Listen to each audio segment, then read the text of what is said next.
মৰমৰ ছাত্ৰ-ছাত্ৰীসকল, আগৰ ভিডিঅ'ত মই তোমালোকক স্বৰবৰ্ণ কেনেকৈ লিখিব লাগে শিকাইছিলোঁ। আজি আকৌ তোমালোকক শিকাইছোঁ।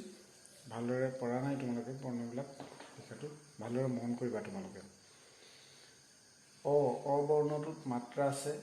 তোমালোকে প্ৰথমে মাত্ৰাডাল অংকন কৰিবা, তাৰ পাছত এনেকৈ দিবা।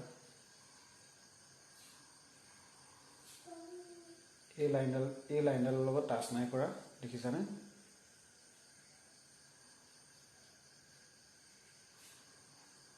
এনেকৈ এইটো হৈছে অ বৰ্ণ আৰু আ বৰ্ণৰ লিখা পদ্ধতি একেই, মাত্ৰ ইয়াৰ আকাৰডাল বেলেগকৈ আঁকিব লাগিব। এইডাল এইটো হ'ল আ। হস্ৰই বৰ্ণৰ মাত্ৰা আছে।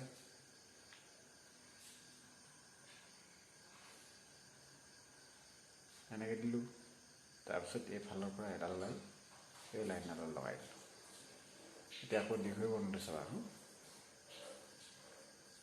মাত্ৰা আছে দীৰ্ঘই বৰ্ণৰ,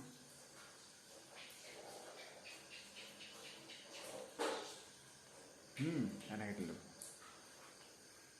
ইয়াৰ পৰা এনেকৈ ওপৰলৈ দিলোঁ,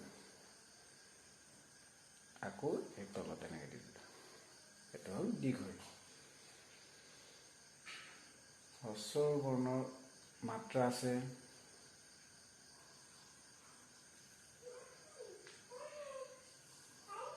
এনেকৈ দিবা।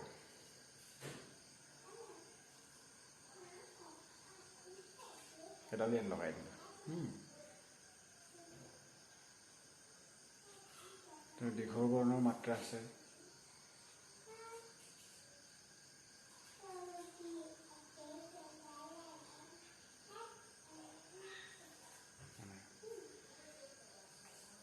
ৰি বৰ্ণৰ মাত্ৰা নাই, এনেকৈ দিলোঁ।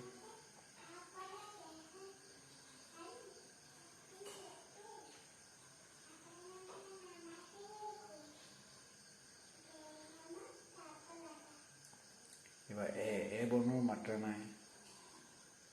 যিবিলাক বৰ্ণৰ মাত্ৰা নাই সেই বৰ্ণবিলাকত কেতিয়াও মাত্ৰা দিব নালাগে, মনত ৰাখিবা।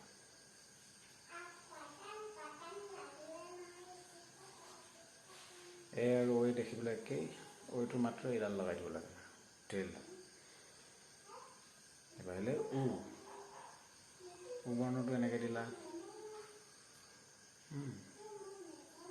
তাৰপিছত আকৌ এনেকৈ দি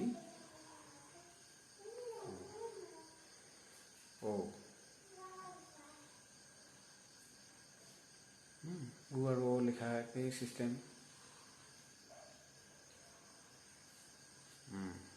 হ'ল অ আ হস্ৰই দীৰ্ঘই হস্ৰৌ দীৰ্ঘৌ ৰি এ ঐ উ ঔ।